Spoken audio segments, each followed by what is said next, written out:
Good morning, students. I welcome you all on the platform of UPSC CAPF. पिछली कुछ videos में हमने आपके साथ UPSC CAPF एग्ज़ाम का पैटर्न, उसकी एलिजिबिलिटी, उसके प्रीवियस ईयर पेपर का एनालिसिस, पेपर 1 और पेपर 2 को कैसे कवर किया जाए इसकी स्ट्रेटजी और बचे हुए 150 डेज को कैसे ऑप्टिमम यूटिलाइज किया जाए एग्ज़ाम की तैयारी को कंप्लीट करने के लिए इसका एक कंप्लीट वीडियो आपके साथ शेयर किया था। तो उसी सीरीज़ को, उसी गाइडेंस सीरीज़ को आगे बढ़ाते हुए आज के इस वीडियो लेक्चर में हम आपके साथ पेपर 1 और पेपर 2 की जो टेस्ट सीरीज़ होती है उसका एनालिसिस कैसे किया जाए, टेस्ट सीरीज़ हमारे एग्ज़ाम पॉइंट ऑफ व्यू से, हमारे प्रिपरेशन पॉइंट ऑफ व्यू से क्यों इतनी ज़्यादा इम्पॉर्टेंट है इसके बारे में बात करेंगे और जो टेस्ट सीरीज़ होती है उसका ऑप्टिमम इस्तेमाल करते हुए कैसे पेपर 1 के मार्क्स इंप्रूव करने हैं और पेपर 2 के मार्क्स इंप्रूव करने हैं, इन सारी चीज़ों पे विस्तार से चर्चा करेंगे आज की इस वीडियो में। तो जैसा कि पहले हमने डिस्कस किया कि एग्ज़ाम के अगर 3 पिलर के बारे में बात की जाए, हमारी तैयारी के 3 पिलर, 3 स्तंभ क्या क्या हैं, तो जो 3 पिलर्स हैं तैयारी के, उसमें सबसे पहला पिलर तो है हमारा सिलेबस और उसको कॉम्प्लीमेंट करने वाला प्रीवियस ईयर पेपर PYQs। ये सबसे पहला पिलर है इस एग्ज़ाम की तैयारी के लिए। दूसरा जो पिलर है वो है basic text books. Basic text books, दूसरा पिलर क्या है? बेसिक टेक्स्ट बुक्स, जिसमें मेनली हम लोग NCERT के ऊपर फोकस करेंगे। और जो तीसरा सबसे इंपॉर्टेंट स्तंभ है वो है टेस्ट सीरीज। वो क्या है? वो है टेस्ट सीरीज। तो स्टूडेंट्स, जो पहला स्तंभ है और जो दूसरा स्तंभ है उसके बारे में हम लोगों ने प्रीवियस वीडियोस में डिस्कशन कर लिया है। तो आज हम लोग लास्ट और इंपॉर्टेंट जो पिलर है हमारा टेस्ट सीरीज, उसके बारे में डिस्कशन करेंगे। ठीक है? तो अगर हम आगे बढ़ें कि क्यों हमारे लिए मॉक टेस्ट और टेस्ट सीरीज का एनालिसिस इतना इंपॉर्टेंट है, क्योंकि ये हमें एग्जाम के लिए तैयार करता है। तो कैसे हमें एग्जाम के लिए तैयार करता है, पहले ये समझना चाहिए कि टेस्ट सीरीज हमें एग्जाम के लिए तैयार कैसे करता है। तो सबसे पहला तो ये कि जो हमारा पेपर होता है, पेपर 1 और पेपर 2, वो टाइम से कंप्लीट हो जाता है और हमसे कोई भी सवाल छूटता नहीं है। कई बार कैसा होता है कि टाइम की पॉसिटी में हमसे कई सवाल छूट जाते हैं at the end of the question paper. और यकीन मानिए कई बार ऐसा होता है, जो 4 सेट होते हैं ABCD, उन चारों सेट्स में से कई सेट्स ऐसे होते हैं जिसमें स्टार्टिंग में डिफिकल्ट होता है और लास्ट में इजी, किसी में स्टार्टिंग में इजी, लास्ट में डिफिकल्ट। तो अगर आपको कोई ऐसा सेट मिल गया जिसमें लास्ट के क्वेश्चन इजी हैं और टाइम की पॉसिटी में आपने उन क्वेश्चंस को अटेम्प्ट नहीं किया, तो आपका कितना बड़ा लॉस होगा। तो पहला बेनिफिट टेस्ट सीरीज का यही है कि हमारा पेपर जो है वो टाइम बाउंड मैनर में कंप्लीट हो जाता है। तो पहला क्या है कि कंप्लीशन ऑफ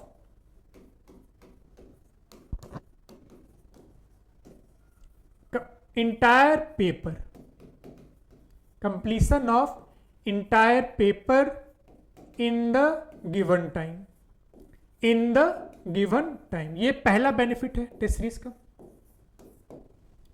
दूसरा, हमें टेस्ट सीरीज में नए नए सवाल आते हैं या फिर ऐसे सवाल आते हैं जो एप्लीकेशन बेस्ड हो।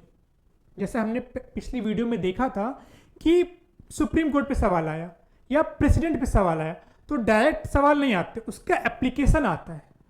तो वो एप्लीकेशन तभी होगा जब वो कॉन्सेप्चुअल क्लैरिटी आपके दिमाग में रहेगी और सबकॉन्शियस माइंड में आपका वो कॉन्सेप्ट चलता रहना चाहिए, कॉन्सेप्चुअल क्लैरिटी और सबकॉन्शियस माइंड में वो चीजें रहनी चाहिए। तो टेस्ट सीरीज जो है आपके सबकॉन्शियस माइंड को एक्टिव करता है। दूसरा, टेस्ट सीरीज में कई सारे नए सवाल आते हैं, तो जो आपकी एंजाइटी होती है नए सवाल को देखकर उसको सॉल्व करने में जो एंजाइटी आती है वो खत्म हो जाएगी, क्योंकि down the course down the time आपने 15-20 टेस्ट सीरीज लगाई होती हैं, उतने सारे नए नए क्वेश्चंस का अभ्यास किया होता है। तो नए क्वेश्चन जब आपके सामने आएगा और आपने उन नए सवालों का अभ्यास किया होगा तो उन सवालों को सॉल्व करने में कोई भी एंजाइटी नहीं आएगी। ये तीसरा बेनिफिट है। और चौथा, टेस्ट सीरीज के माध्यम से आपका पूरा सिलेबस कवर हो जाता है, पूरा का पूरा सिलेबस। क्यों? क्योंकि टेस्ट सीरीज में सवाल आते हैं, सिलेबस के हर एक टॉपिक से आते हैं, तो आपका कंप्लीट सिलेबस दोबारा से टेस्ट सीरीज के माध्यम से रिवाइज हो जाता है। कई बार ऐसा होता है कि जब हम खुद से टाइम टेबल बना के चीज़ों को पढ़ते हैं तो कुछ चीज़ें मिस हो जाती हैं, कुछ टॉपिक्स या कुछ कॉन्सेप्ट्स या कुछ पोर्शन जो सिलेबस का है वो मिस हो जाता है। तो वो जो लूप होल्स है, जो गैप्स हैं, उनको हम टेस्ट सीरीज से फुलफिल कर सकते हैं। तो ये 4 बेनिफिट है सिलेबस। पहला, टाइम में आपका पेपर कंप्लीट होगा। दूसरा, सबकॉन्शियस माइंड का एप्लीकेशन होगा। तीसरा, एंजाइटी नहीं आएगी नए पेपर को देखकर, नए क्वेश्चंस को देखकर। और चौथा, सिलेबस का रिवीजन टाइम बाउंड मैनर में होगा। अब हमने ये देख लिया कि बेनिफिट क्या क्या है।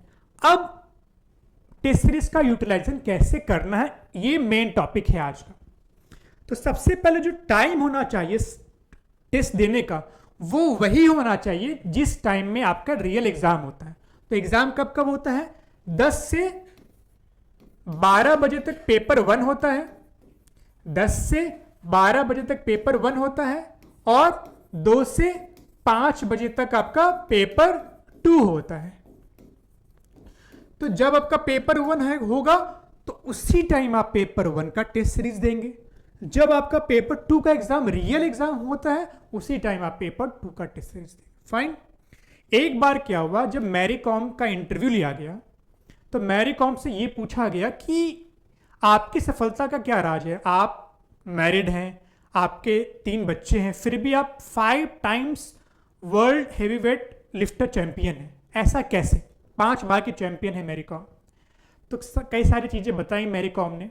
उसमें से एक चीज़ उन्होंने ये बताया कि जो टाइमिंग वर्ल्ड चैंपियनशिप में फिक्स थी या फिर जो टाइमिंग ओलंपिक में फिक्स थी, मैं बिल्कुल उसी टाइम पे, बिल्कुल उसी वैसे ही कपड़े पहन के, सब कुछ वैसे ही तैयार करके वेट लिफ्टिंग करती थी। तो जो रियल लाइफ सिनारियो था उसको उन्होंने डेली प्रैक्टिस किया। तो वही जो रियल टाइम एग्जाम का सिनारियो होगा वही आपको डेली प्रैक्टिस करना है, या अपने हर एक टेस्ट सीरीज में उसी को प्रैक्टिस करना है।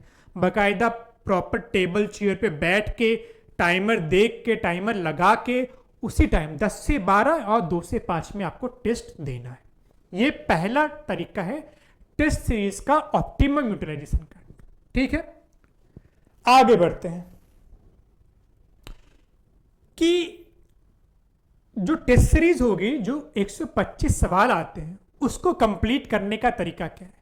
तो उसको कंप्लीट करने का तरीका क्या है कि आपको पूरा पेपर 3 इटरेशन में कंप्लीट करना है, यानी 3 राउंड आपके होने चाहिए, 3 राउंड। ठीक है, अब 3 राउंड क्या क्या होगा? एक तो कुछ आपके इजी क्वेश्चंस होंगे, कुछ आपके मॉडरेट होंगे और कुछ डिफिकल्ट। तो पहले राउंड में आप इजी क्वेश्चन को सेलेक्ट कर लेंगे, दूसरे राउंड में मॉडरेट क्वेश्चन को, और तीसरे राउंड में आप डिफिकल्ट क्वेश्चन को। क्योंकि क्या होता है कि जब आप एग्जाम में जाते हैं तो माइंड में थोड़ी इनर्सिया होती है, माइंड को एग्जाम के इन्वायरमेंट से एडजस्ट होने में थोड़ा टाइम लगता है। तो अगर आपने 30 से 35 सवाल सॉल्व कर लिए इजी वाले, तो उससे आपका कॉन्फिडेंस बिल्ड होगा और माइंड जो है एग्जाम के इन्वायरमेंट में अकस्टम्ड हो जाएगा। ठीक, तो इसीलिए सबसे पहले आपने इजी सवाल कर लिए। पूरे पेपर में जो जो इजी सवाल लगा, पूरे पेपर को स्किम थ्रू किया, क्वेश्चन नंबर 1 से 125 तक और ऐसे से लेकर ग्रामर तक। तो आपने 1 से लेकर 125 तक हर एक सवाल को देखा, उसमें जो जो इजी सवाल थे पहले उसको किया पूरे। फाइन। इससे क्या होगा कि आपने एक बार 125 सवाल पढ़ लिया है, तो जो डिफिकल्ट या मॉडरेट सवाल होंगे वो आपके सबकॉन्शियस माइंड में घूम रहे हैं, तो दोबारा जब आप उसको सॉल्व करेंगे तो आपको कम टाइम लगेगा। तो पहला क्या कि 3 इटरेशन इजी मॉडरेट डिफिकल्ट में इसको कंप्लीट करना है। तो जो इजी हो गया उसको तो टिक कर देना है। अब साइन लैंग्वेज का यूज करना है, तो वही मैं कह रहा था कि जो इजी आए, इजी आपने देखा अच्छा ये तो इजी है यानी सर्टेन है, 100% सर्टेनिटी, उसको कहते हैं इजी, उसमें आपको ये टिक लगा लेना है। अब जो मॉडरेट है जिसमें आपको 50-50 चांसेस है, जिसमें क्या है 50-50 चांसेस है, उसमें ऐसा साइन लगा लो, मान लो ये मॉडरेट में मार्क कर लिया कि दूसरे राउंड में जब आएंगे तो टिक वाला तो सवाल हो चुका, उसको देखना नहीं है, सिर्फ हमें जिसमें एक सर्किल बना हुआ है, एक गोला बना हुआ है, उसको देखना है। और जो डिफिकल्ट होगा उस पर आप ये साइन लगा लो, डबल सर्किल। तो इसको आपको थर्ड राउंड में देखना है, इसको सेकंड राउंड में, इसको फर्स्ट राउंड में। तो साइन यूजेज आपको करने हैं, इससे सेग्रीगेशन सही हो जाएगा। और दोबारा जो राउंड आएगा या तिबारा राउंड आएगा उसमें सारे पेपर को पढ़ने की जरूरत नहीं है, आपने स्पेसिफाई कर लिया है पहले ही पेपर में। ठीक है। अब जब हमने ये देख लिया कि 3 राउंड में करना है, अब आता है सबसे इंपॉर्टेंट पार्ट, वो क्या, जो इजी सवाल हैं आपके, इजी, मॉडरेट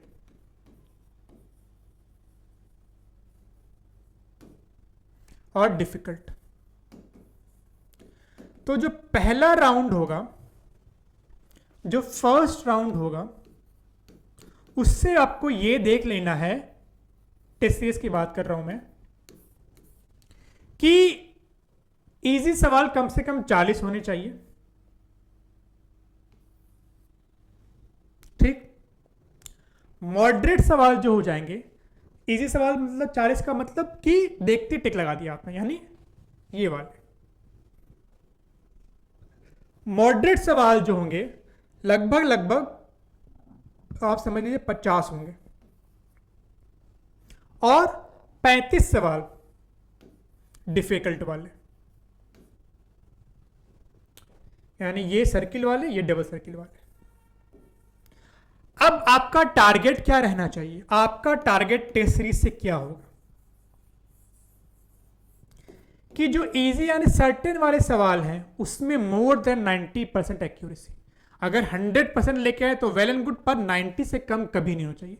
ये सबसे इजी श्योर क्वेश्चन है, तो इसमें जो एक्यूरेसी होगी वो 90% से ज्यादा होनी चाहिए, मतलब समझ लो 90 से 100 के बीच टारगेट एक्यूरेसी।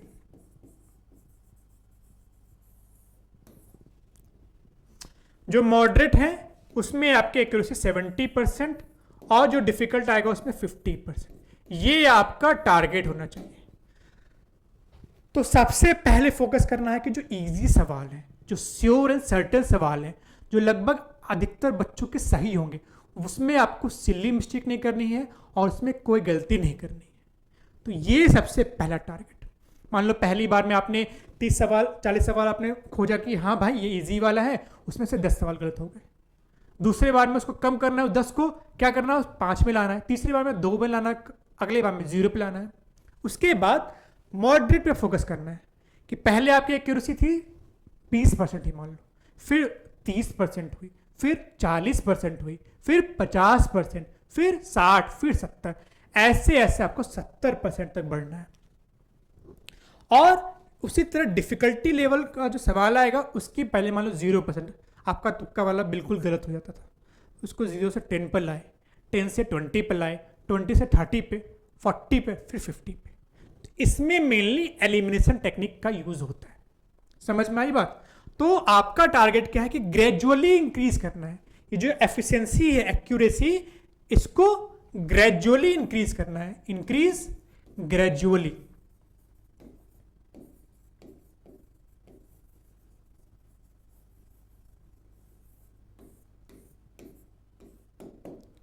एक फेमस डायलॉग है ना कि वो कहते हैं कि जो प्रिपरेशन के दौरान जितना पसीना बहाता है एक्चुअल बैटल या एक्चुअल वार में उतना उसका खून उतना ही कम गिरता है. The more you sweat in the preparation the less you bleed in the war.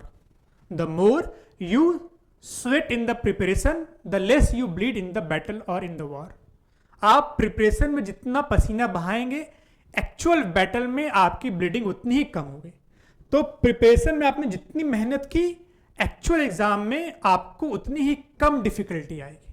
तो टारगेट यही रखना है हर एक टेस्ट में आपको ये करना है. कैसे? जैसे मान लो टेस्ट 1 आपने दिया, टेस्ट 1 फिर 2 फिर 3 फिर 4, मैं 5 टेस्ट का एग्जाम्पल लेता हूं. ठीक है, इसमें ये आपका बना लिया आपने.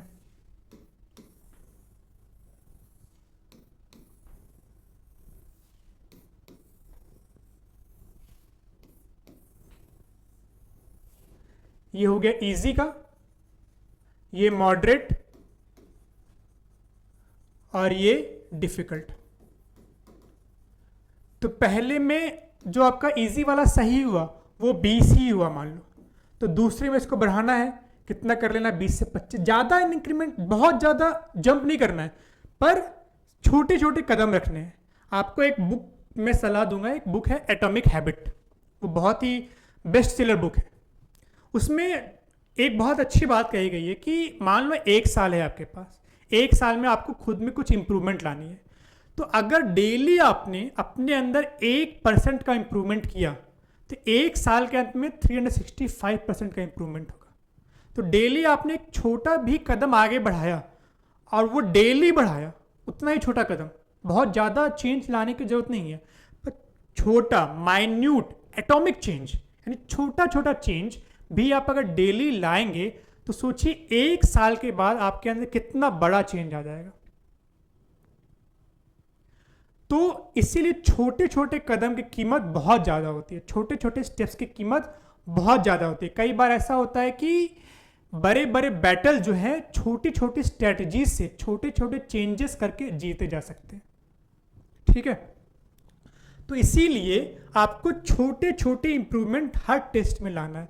तो पहले में आपके मान लीजिए 40 में से 20 सवाल ही सही हुए, दूसरे में आपने 25 किए, तीसरे में आपने इसको 30 पे ले आए, चौथे में 35 पे और 5वें में आपने अपने टारगेट यानी 40 क्वेश्चन को अचीव कर लिया. उसके बाद मॉडरेट जो है, मान लीजिए पहला बार में वर्स्ट मैंने 15 ही मान के चला, कितना? 15 ही मान के चलिए मान लीजिए. बाद में इसको बढ़ाया, इसको भी 20 किया, फिर 25 किया, फिर 30, फिर 35, ऐसे इंप्रूवमेंट लाना है. मॉडरेट का हमने देख लिया 15, 20, 25, 30 और 35. उसी तरीके से मान लीजिए आप डिफ़िकल्ट वाले जो सवाल है, स्टार्टिंग में आपके एक भी सवाल सही नहीं हुए, उसको आपने थोड़ा अच्छा किया, दूसरे टेस्ट में उसको 5 तक लेके गए, तीसरे टेस्ट में 10 तक लेके गए, 5 का और इंक्रीमेंट किया, चौथे में 15, 5वें में 20. तो इस तरीके से स्मॉल इंक्रीमेंट आप करते गए. तो जो आपके मन में एक सवाल आता है कि हमें कितनी टेस्ट सीरीज लगानी चाहिए, तो उसका जवाब यहीं से निकल कर सामने आएगा. कितनी? मान लीजिए आपका टारगेट कितना होना चाहिए. जो टारगेट है आपका पेपर 1 में, इजी क्वेश्चंस 40 सही होने चाहिए, मॉडरेट क्वेश्चन 35 सही होने चाहिए और डिफिकल्ट वाले 20 क्वेश्चंस सही होने चाहिए. तो जब आप इस तरह का टेबल बनाएंगे हर एक टेस्ट में, तो जब उस लिमिट तक पहुंच जाएंगे, क्या? कौन सी लिमिट? 40, 35, 20. रूल क्या है? 40, 35 और 20. ये आपका टारगेट होना चाहिए अचीव करना टेस्ट सीरीज में. तो इतनी टेस्ट सीरीज आपको लगानी है. तो हर एक टेस्ट में एक इंक्रीमेंट, स्मॉल स्मॉल इंप्रूवमेंट आप शो करते जाइए और 10 या 15 टेस्ट सीरीज दीजिए और ऑनेस्टली दीजिए. और हर एक टेस्ट के बाद एनालाइज करिए कि इजी सवाल कितने सही हुए, मॉडरेट सवाल कितने सही हुए, डिफिकल्ट सवाल कितने सही हुए. और जब आप ये हर एक टेस्ट में करेंगे तो 10 से 15 टेस्ट के बाद आप इस मैजिक नंबर तक पहुंच जाएंगे. तो टोटल जो सही होने चाहिए सवाल आपके 95 होने चाहिए. अब आगे बढ़ते हैं पेपर 2 में। पेपर 2 का टेस्ट सीरीज का इवोल्यूशन कैसे करना है। तो पेपर 2 में जो सबसे इंपॉर्टेंट पार्ट है वो है हमारा एसे। तो एसे में कम से कम हमें 50 थीम्स, एक टेस्ट जब आप लिखेंगे तो 6 थीम तैयार हो जाएंगे, क्योंकि 6 क्वेश्चंस आते हैं। तो कम से कम अगर आप 10 टेस्ट लिखेंगे तो 50 थीम्स आपके पूरे हो जाएंगे। तो जब आप टेस्ट का डिस्कशन देखेंगे या उसके डिस्कशन को पढ़ेंगे तो 50 थीम्स आपके एसे के तैयार होना चाहिए, पहला। दूसरा, कॉन्टेक्सचुअल क्लैरिटी आनी चाहिए, मतलब एसे जिस बात की डिमांड कर रहा है, जो एसे आपने लिखा, क्या डिस्कशन यानी आंसर्स में वही एसे वैसा ही लिखा गया है। तो डिमांड और कॉन्टेक्स्ट के साथ आप जस्टिस कर पा रहे हैं या नहीं कर पा रहे हैं, ये पता चलेगा जब एनालिसिस करेंगे। तीसरा, आपका जो इंट्रोडक्शन है, जो आपका कंक्लूजन है, वो एसे की डिमांड को फुलफिल कर रहा है कि नहीं कर रहा। चौथा, आपने एग्जाम्पल्स, कोटेशंस, एनेक्डोट्स वगैरह जो दिए हैं वो एसे के डिमांड से रिलेवेंट है या नहीं। और लास्ट में आपका एसे कोहेरेंट होना चाहिए, मतलब पहले पैराग्राफ और दूसरे पैराग्राफ, दूसरे में और तीसरे में एक इंटरलिंकेज होना चाहिए। तो ये सारी चीजें जब भी आप एसे का टेस्ट देंगे तो पहला तो 6 की थीम तैयार स्टार्ट करिए, अपना कॉन्टेक्स्ट देखिए कि जो मैंने कॉन्टेक्स्ट में लिखा है वो सही है या नहीं, जो एग्जाम्पल्स मैंने दिए हैं वो सही है या नहीं, मेरे पैराग्राफ्स में कोहेरेंस है या नहीं। तो ये एनालिसिस आपको एसे के टेस्ट में करना है। बाकी जो पार्ट है पेपर 2 का, उसमें जब रिपोर्ट आप लिखेंगे तो उसके आंसर से आप ये देखो कि जो स्ट्रक्चर आपने लिखा है वही स्ट्रक्चर सही है या नहीं। आर्गुमेंट का जब एनालिसिस करोगे आप तो उसमें 3 चीजें आएंगी कि आपका ओपिनियन बैलेंस्ड होना चाहिए, दूसरा आर्गुमेंट का भी एक स्पेसिफिक स्ट्रक्चर होता है, वो स्ट्रक्चर सही है या नहीं, और तीसरा आपने जो एग्जाम्पल्स दिए हैं वो रेलिवेंट है या नहीं। तो आर्गुमेंट के एनालिसिस में आप ये 3 चीजें देखोगे। आगे प्रेशर राइटिंग में मेन क्या देखना है कि टाइम बाउंड मैनर में आपने 1/3 किया है या नहीं। और लास्ट आता है आपका पैसेज। पैसेज के लिए सबसे इंपॉर्टेंट 2 चीजें, पहला पूरा पैसेज आपको बहुत जल्दी कवर कर लेना, यानी टाइम में उसको कंप्लीट करना, पढ़ना।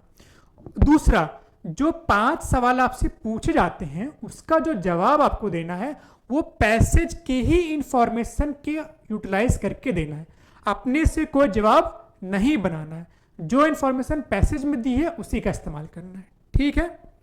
और लास्ट में हमारा ग्रामर। कई बार ऐसा होता है कि हम ग्रामर की तैयारी अलग से नहीं कर पाते, तो उसकी तैयारी हम टेस्ट सीरीज के माध्यम से कर सकते हैं। कैसे? हर एक टेस्ट में आप बना लीजिए कि मुझे ग्रामर का एक सेक्शन कवर करना है हर एक टेस्ट में। पहले टेस्ट में मैंने वॉइस कर लिया, दूसरे में मैंने नरेशन कर लिया, तीसरे में मैंने एरर इन सेंटेंसेस कर लिया, चौथे में मैंने प्रीपोजिशन कर लिया। ऐसे आप पढ़ते रहिए। तो ये था पेपर 2 में टेस्ट का कैसे इस्तेमाल करना चाहिए, कैसे एनालिसिस करना चाहिए। रही बात एसे के मार्क्स की, तो मार्क्स तो 50% से ज़्यादा ही लाने की कोशिश करिए, या कम से कम 50% मार्क्स लाने की कोशिश करिए। पर मार्क्स बहुत इंपॉर्टेंस नहीं रखता है टेस्ट सीरीज में। क्या इंपॉर्टेंस रखता है कि जो आप अपनी कमियां हैं उसको दूर कर पा रहे हैं या नहीं, क्योंकि सब्जेक्टिव पेपर है, ऐसे सब्जेक्टिव है, तो मार्क्स तो चेक करने वाले के ऊपर डिपेंड करता है। तो मार्क्स पर ज़्यादा फोकस मत करिए, आपका कॉन्टेक्स्ट सही होना चाहिए, आपके एग्जाम्पल सही होने चाहिए, और आपका कोहेरेंस होना चाहिए ऐसे में। ये छोटी छोटी बातें हैं जिस पे आपको गौर फरमाना है। अब अगर आगे बढ़ें तो एक बहुत इंपॉर्टेंट हमने डिस्कशन किया कि आपका जो मॉडरेट होता है पेपर या फिर डिफिकल्ट वाले जो सवाल आते हैं उनमें एलिमिनेशन की स्ट्रेटजी लगानी है। आपको क्या लगाना है? एलिमिनेशन की स्ट्रेटजी। क्योंकि यूपीएससी सिर्फ आपसे ये नहीं कहता कि क्या क्या पढ़ना है, आपको ये भी कहता है कि जो आपने पढ़ा है उसका इस्तेमाल कैसे करना है। तो कुछ 1-2 मैं एग्जाम्पल्स देता हूं कि बिना पढ़े भी अपने सबकॉन्शियस माइंड का इस्तेमाल करके आप सवाल कैसे सॉल्व कर सकते हैं। तो मान लीजिए एक पेपर है प्रीवियस ईयर हमारे सामने, ये उसमें ये पूछा गया कि which of the following are India's G20 priorities. India का G20 प्रायोरिटीज क्या क्या है? तो पहला है क्या? Green development.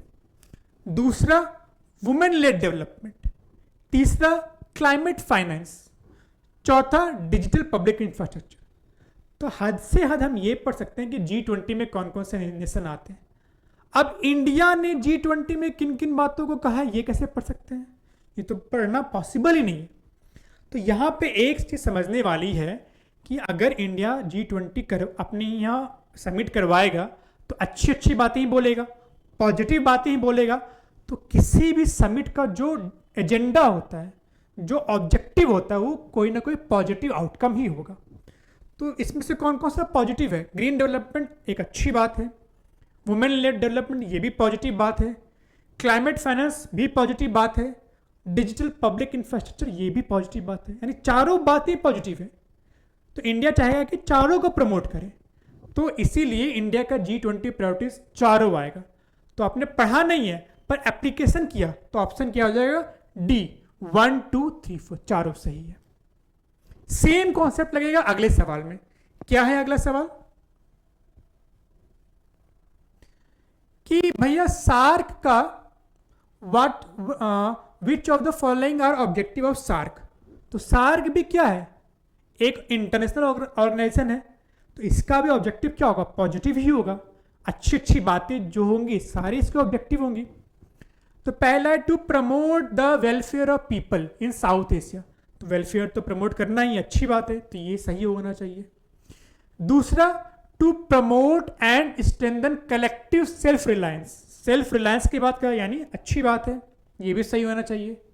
तीसरा, to contribute mutual trust, trust को बढ़ावा देना, ये भी पॉजिटिव बात है। चौथा, to work toward ending cross border terrorism, terrorism को खत्म करना है, तो ये भी अच्छी बात है। यानी चारों पॉजिटिव चीजें हैं।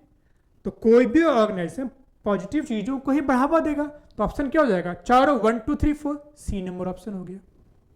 तो आपने बस सार्क के बारे में पढ़ा है पर ऑब्जेक्टिव के बारे में नहीं पढ़ा, तो थोड़ा सा भी अपने माइंड अप्लाई किया तो आप सवाल तक पहुंच सकते हैं। तो ऐसी कई सारी एलिमिनेशन की स्ट्रेटजी हम शेयर करेंगे आपके साथ, पर एक झलक हम दिखा रहे हैं कि कैसे आप मॉडरेट और डिफिकल्ट सवालों को सही कर सकते हैं।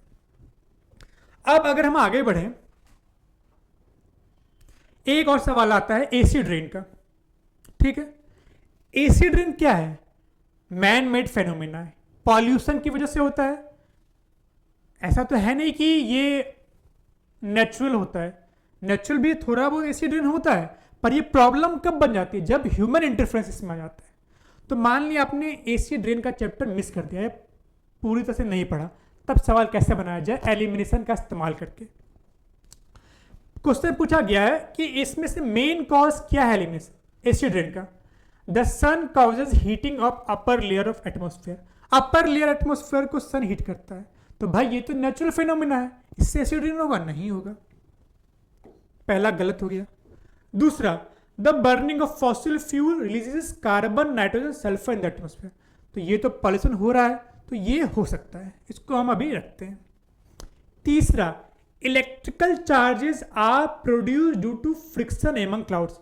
क्लाउड्स के बीच क्या होता है? इलेक्ट्रिकल चार्ज होता है, तो ये होता है, ये बात सही है, पर ये नेचुरल होता है, तो इससे एसिड रेन नहीं होगा, तो ये गलत हो गया क्योंकि नेचुरल होता है। The atmosphere of the earth contains acid. Atmosphere में एसिड तो है ही नहीं, और है भी तो बहुत कम है। कार्बन डाइऑक्साइड कभी कभी एसिड बनाता है पर बहुत कम बनाता है, नेचुरली एसिड बहुत कम होता है, तो ये भी गलत। तो एसिड रेन का जो फिनोमेना मेनली किसकी वजह से हो रहा है? मैन मेड हो रहा है। तो इन चारों में से मैन मेड प्रॉब्लम कौन सा है? बी नंबर, तो बी नंबर हमारा ऑप्शन हो गया। तो ऐसे अप्लाई करना है एलिमिनेशन स्ट्रेटजी को, उससे आप अपने मॉडरेट और डिफिकल्ट सवालों को सॉल्व कर सकते हैं। लास्ट में 2 पॉइंट आपको ध्यान देने की है कि जब भी आप एमसीक्यू सॉल्व करें या टेस्ट सीरीज दें, उसके नोट्स जरूर बनाएं। मतलब जो कोई नई इंफॉर्मेशन आपके सामने आई या जो आपने गलत कर दिया कि ये चीज़ें बार बार गलत हो रही हैं, उसको नोट्स में लिख लिया करिए कि ये नई इंफॉर्मेशन है या चीज़ें जो मुझसे गलत हो रही हैं या जो मैं याद नहीं रख पा रहा हूँ, तो एक क्विक रिवीजन नोट्स आप बना के रखिए। ये जो नोट्स होंगे वो आपको सिलेबस को कॉम्प्लीमेंट करेंगे। कई चीज़ें किताबों में मिस हो जाती है, किताबों में नहीं दी जाती हैं, या जो करंट अफेयर का जो इंपॉर्टेंट टॉपिक्स है वो आप कवर नहीं कर पा रहे हैं, तो तो उसको आप टेस्ट सीरीज के माध्यम से कवर कर सकते हैं। तो इसीलिए जो डिफ़िकल्ट सवाल आएगा या नए सवाल आएंगे या जो सवाल आपसे गलत हो रहे हैं उनका नोट्स जरूर बनाकर तैयार रखिए। हमने बेनिफिट को तो डिस्कस कर लिया कि क्या क्या बेनिफिट्स है, पूरा सिलेबस कवर हो जाएगा, कॉम्प्लीमेंट आपके सिलेबस को करेगा और आपका करंट अफेयर अपडेट करने में ये मदद करेगा, क्योंकि जो टेस्ट सीरीज के सवाल आते हैं वो नए होते हैं, तो करंट अफेयर आपका अपडेटेड रहेगा, नए एंगल आपको मिलेंगे थिंक करने के कि हाँ भाई ये सवाल को इस तरीके से भी सोचा जा सकता है, मैंने इस सवाल को इस तरीके से सोचा तो मेरा गलत हो गया, तो सोचने का तरीका सही ये है।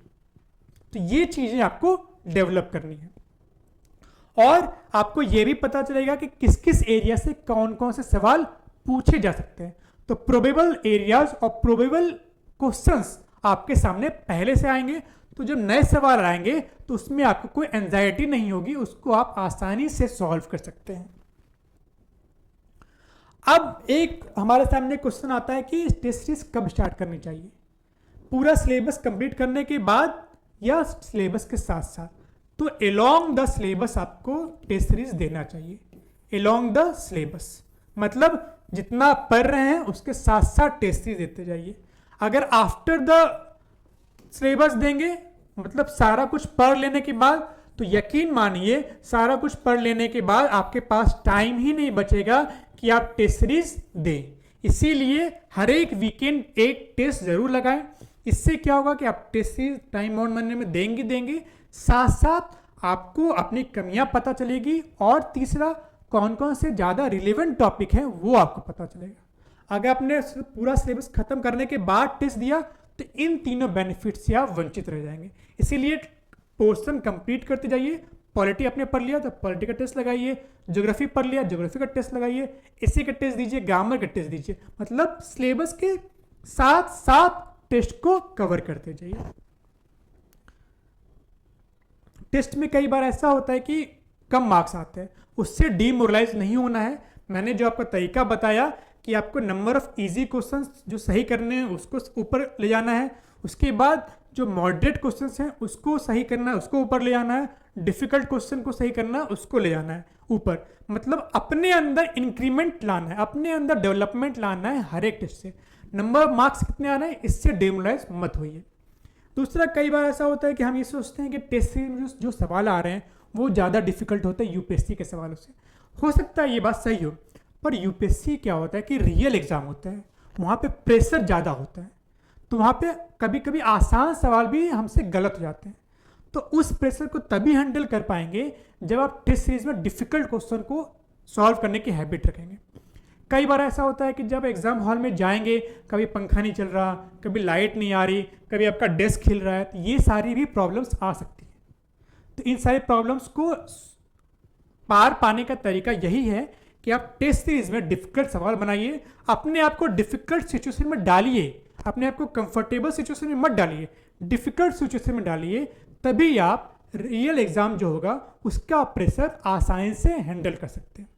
तो आज के इस वीडियो लेक्चर में हमने टेस्ट सीरीज को कैसे एनालाइज करना है, उसका कैसे ऑप्टिमम यूज करना है और अपनी तैयारी को टेस्ट सीरीज के माध्यम से कैसे स्ट्रेंथन करना है, इस बारे में चर्चा की। So I hope you would like this lecture. Thank you very much.